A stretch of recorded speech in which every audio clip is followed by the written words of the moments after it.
I recently participated in the 7-day, 155-mile ultramarathon called the Atacama Crossing. The race took place in the Atacama Desert of Chile, the driest, non-polar desert in the world, located between the Pacific Ocean and the Andes Mountains.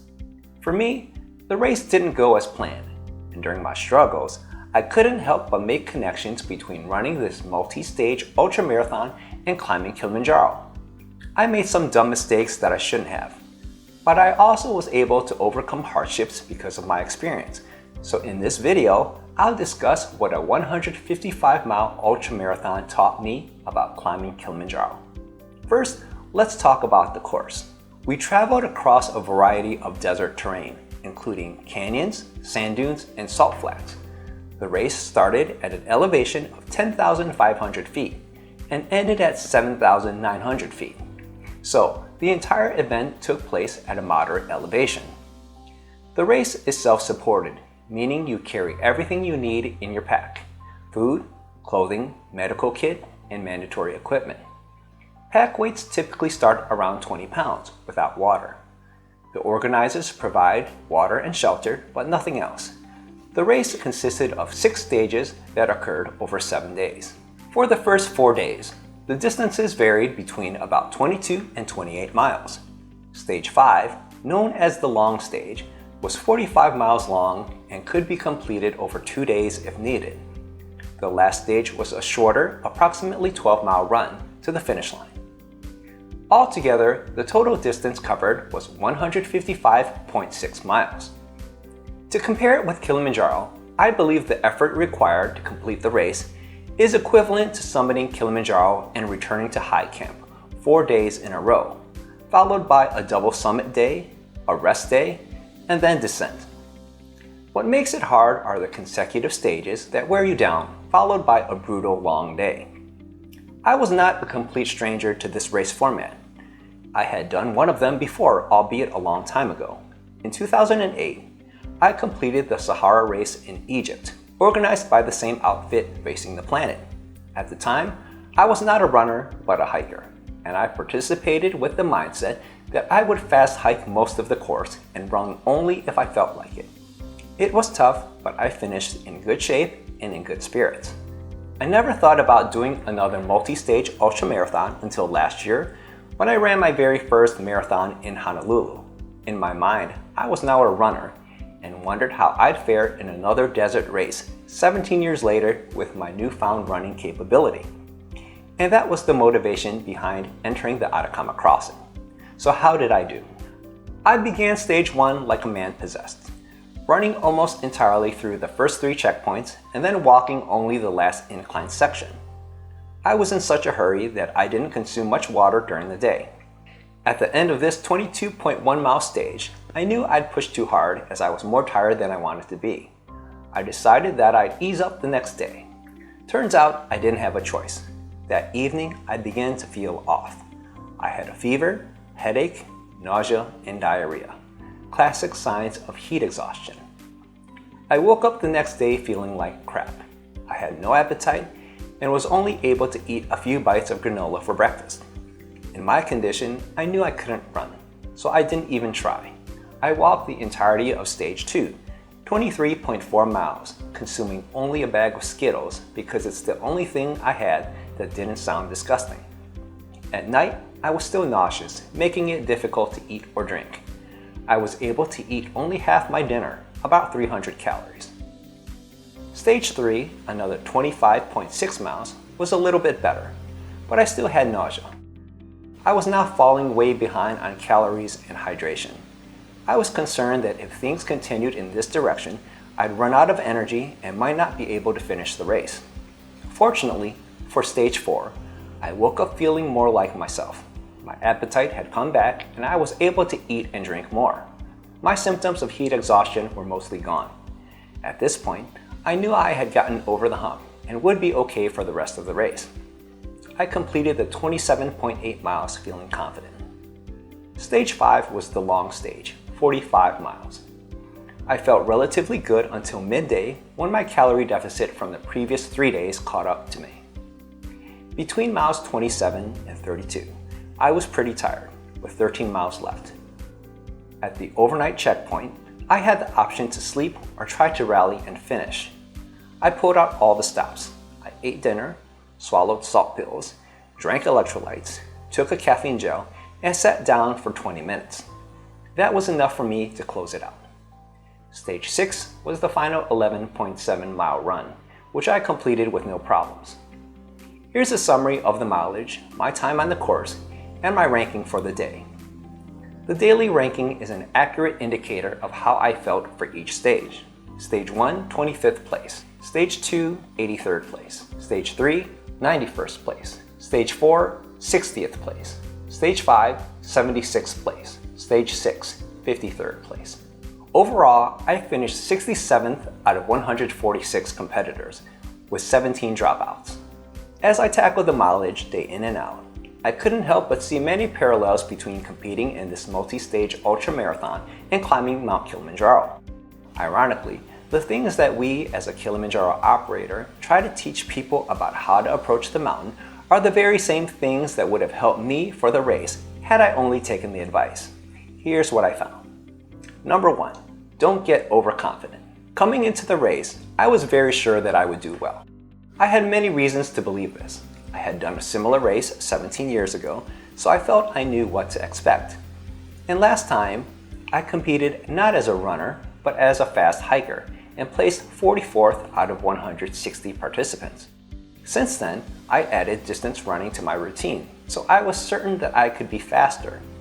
In addition, I live at over 6,000 feet in elevation, so I was at least partially acclimatized to the altitude of the Atacama Desert.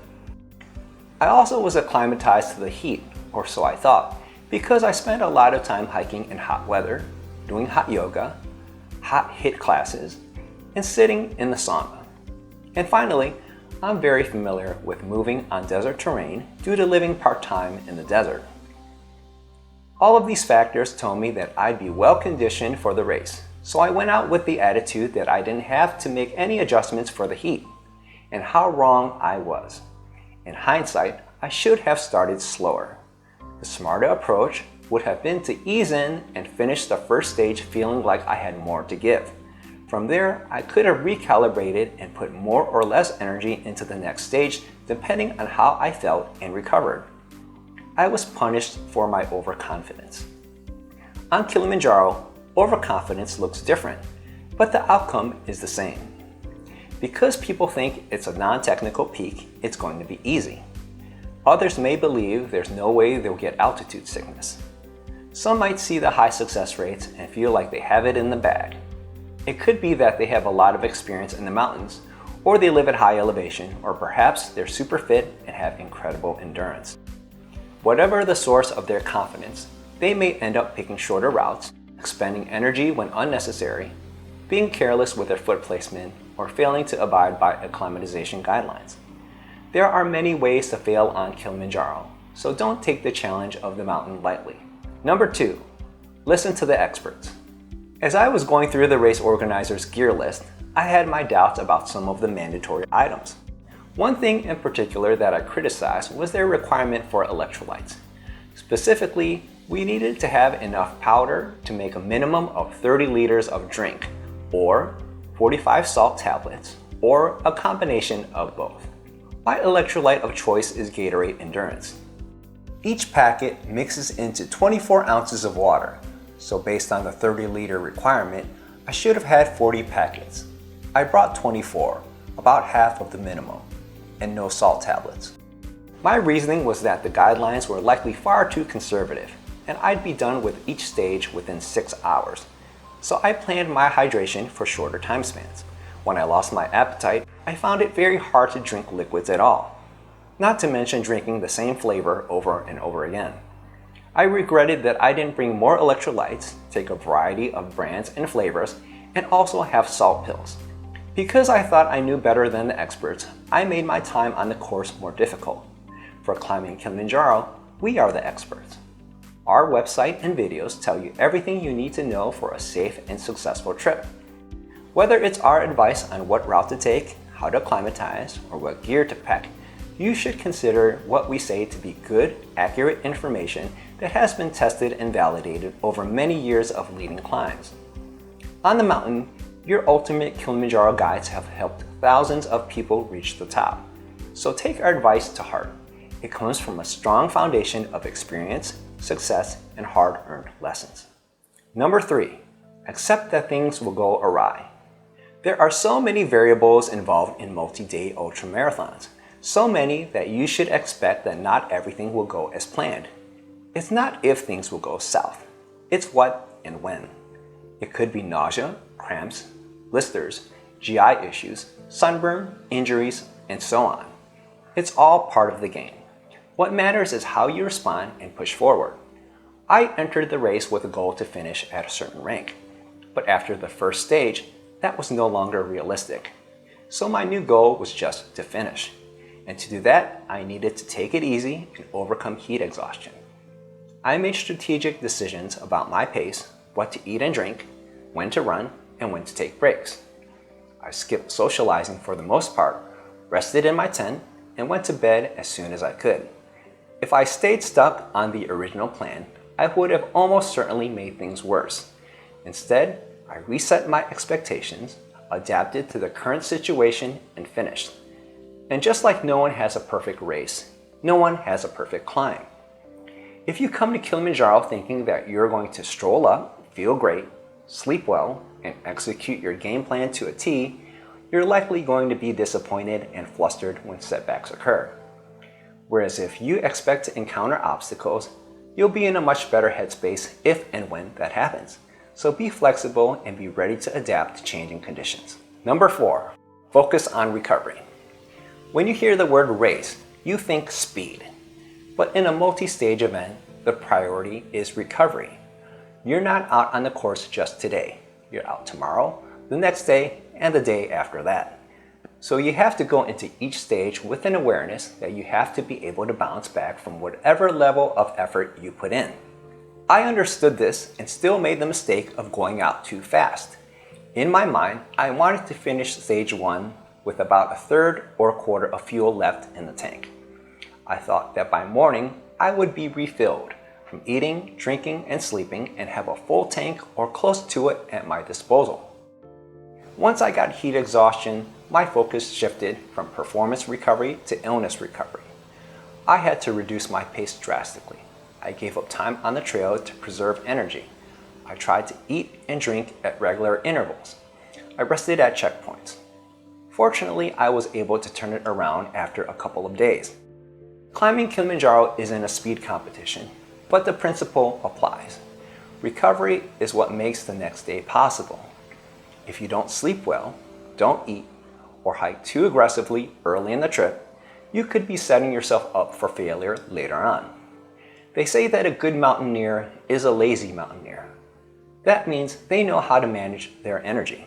They move efficiently, they sit when they can, they pace themselves, they rest before they're tired, they minimize unnecessary steps, avoid overexertion, and use the least amount of effort to get the job done.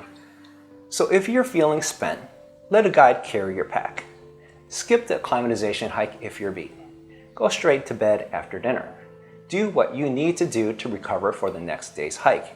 And let's not forget that acclimatization is also a form of recovery, specifically from oxygen deprivation. Focusing on recovery means not only monitoring your energy expenditure throughout the day, but also creating optimal conditions for the body to repair and replenish and adapt to the altitude. Number 5, lighten your pack. Every ounce requires more work to move. The heavier your pack, the more strain you place on your body. Over time, that cumulative effort adds up, especially when you're covering long distances on foot. The average pack weight at the Atacama Crossing is 22 pounds. Mine was measured at 22.7 pounds, without water. The experienced runners had packs as light as 13 pounds, nearly 9 pounds less than mine. Note that I didn't bring any extra items that were outside the gear list, but I wasn't especially selective either.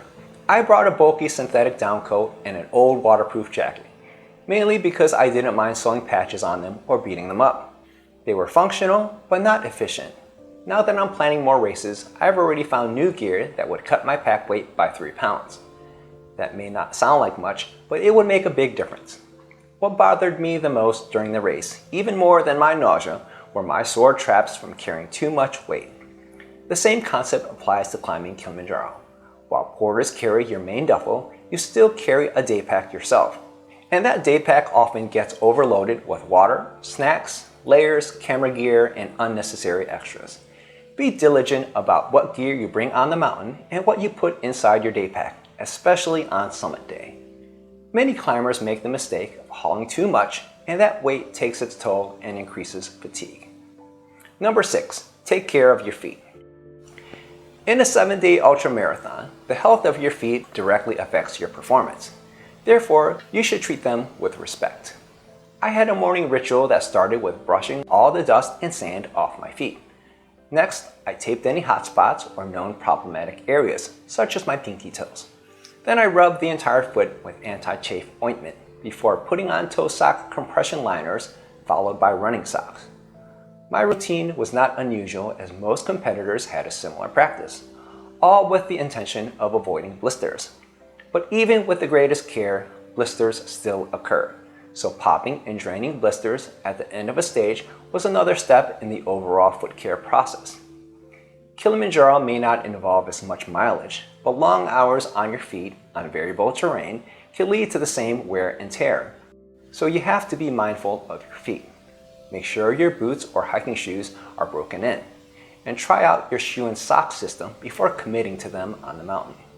Through training, learn what works for you so you can prevent issues before they start or mitigate any problems that arise. Number 7, train seriously. It should be pretty obvious that a multi-stage ultramarathon requires some heavy training. Cardiovascular fitness, leg durability, heat acclimatization, and altitude acclimatization were all factors in the race. A strong aerobic base enables long hours of hiking and running. Durable legs absorb repeated impact without injury. Heat adaptations allow you to operate in temperatures over 100 degrees Fahrenheit, and altitude acclimatization reduces the burden of low oxygen on the body. I addressed each of these components in the months and weeks leading up to the race. While there is always room for improvement, I believe my training and fitness level were sufficient. I didn't have muscle aches, soreness, or foot pain, which told me that I was adequately prepared. My main misstep was overestimating my heat tolerance and not making adjustments in time. On Kilimanjaro, even though the pace is slower, the demands are very real. Consecutive days of hiking and camping are draining. Adding poor cardiovascular fitness and weak muscles will make the climb harder than it needs to be. So give yourself every advantage before you step onto the mountain and take training seriously. Number 8, ask for help. When I strode into camp on day 2, I wasn't in good shape. I told my tent mates I was feeling sick. I also gave the medical team a heads up that I wasn't eating or drinking enough. This honest communication possibly saved me from withdrawing from the race. Once my tent mates knew my circumstances, they were so kind and went out of their way to help me recover. They brought me water for drinking and cooking my meals, allowing me to conserve energy at camp. They also offered me a variety of electrolytes, salt tablets, energy gels, and snacks. Suddenly, I had more options for getting the calories, caffeine, carbs, and electrolytes I needed. And the medical team gave me an anti-nausea pill that helped me get my dinner down on day 3. None of this would have happened had I stayed quiet and kept to myself. On Kilimanjaro, open communication isn't optional. If you feel off, say something. If you're feeling symptoms of AMS, tell your guide. There's nothing to be gained for being stoic. We have had clients who failed to summit, only to learn from others that they were hiding their symptoms because they feared the guides might turn them around if they knew. This is idiotic. If they had been more forthcoming and timely about their condition, it's possible something could have been done to prevent them from getting worse. Your team consists of people who can help you, but only if they know what's going on. Number 9, fight the temptation to quit. There were moments in the race where I thought about quitting. That's not a surprise, and I fully expected it would happen at some point. When situations are uncomfortable, my brain comes up with very convincing arguments of why I shouldn't continue. I had plenty of excuses to choose from. There's no real meaning or purpose to this race. I've done this before, so there's no need to do it again. This race doesn't define me. I have nothing to prove. I'm ill. It would be irresponsible to continue. This is no longer fun. No one would look down on me for quitting. I can always come back next year. I'm doing other challenging things later this year anyway. These statements are all very rational, and I could have easily justified a decision to quit. But I also knew that my brain created these thoughts to escape pain and suffering, so I never took them seriously. The truth is that finishing the race was meaningful to me, and that alone was reason enough to keep going. On Kilimanjaro, you might have a bad day. You might get a headache or nausea or have stomach issues and start questioning whether it's worth continuing. That's when the mental game starts, and often it's mental toughness, not physical ability, that separates those who summit from those who turn back. Being tired or cold or sleepy, or suffering from knee, ankle, and foot pain definitely can make your climb harder. But these issues can be safely overcome. Don't take the bait. Resist the urge to throw in the towel when you come up against resistance. Now, I want to be very clear. Altitude sickness is very real and potentially fatal. There are times when you absolutely must abandon your summit attempt. You can't and shouldn't try to tough your way through AMS. The decision to turn around is never easy. Don't act in haste. Take a break, sit down, maybe eat and drink, talk to your guide, and slowly think it through. Then you can be sure that you're making the right call. Number 10, be kind to yourself. In my race, I didn't get the finish I wanted. Despite being fitter, more experienced, and prepared than I was in 2008, I did worse. I could have reacted with anger, sadness, maybe even embarrassment, but I'm none of those. I got on the starting line every day and kept going.